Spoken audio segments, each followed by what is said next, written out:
So I'm Claire Skilleter and I'm a practice education lead.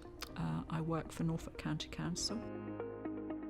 As we all know, COVID, the pandemic, it's really been challenging to the social work profession and to us as practice education leads, and we were all sort of wondering how we were going to respond to that initially. And Claire, was there ever present and helped support the likes of myself and my colleagues at the time. I suppose, like many people, I thought, how on earth am I going to do this job over a screen? I'm a very practical person. As you've seen, I carry a lot of resources with me.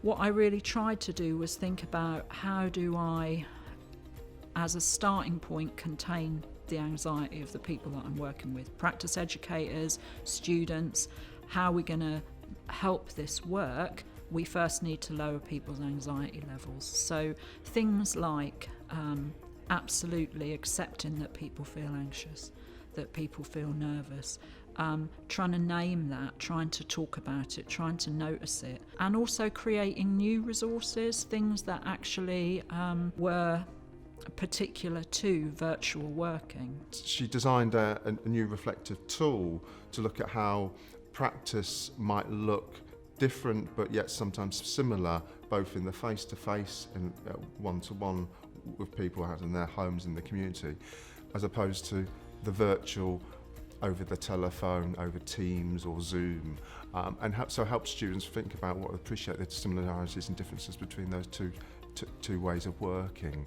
And I think that's been really valued by students, by practice educators who've encouraged students to use that tool, and by colleagues as well.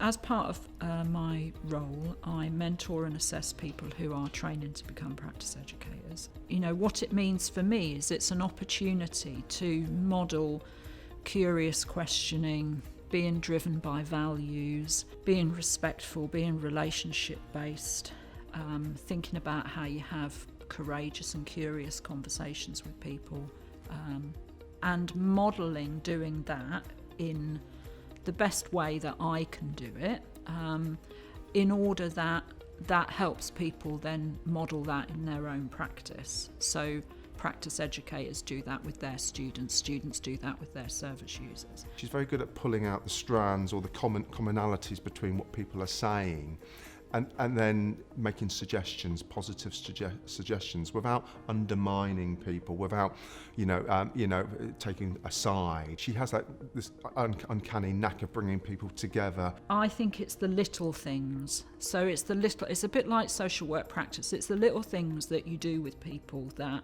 actually sometimes you are proudest of, because they're the things that keep you going. They're the things that keep you motivated, the little things that keep you passionate about the job. Well, an example of what one student has said is that she felt that the way that she's been treated by Claire is exactly the way that she feels that she wants to treat those people she's going to support as a social worker. And I think that's a really good example of how Claire models that relationship-based practice with her students, amongst others. And so, going forward, that particular student, at certain points in her career, will think back and think, actually, Claire helped me model that practice. What my job means to me is to try and be that for other people, to try and be the person that is going to influence a tiny little bit of that social worker's practice. And that they might think on a visit, oh, that question that Claire used to use, that'd be really good to use now.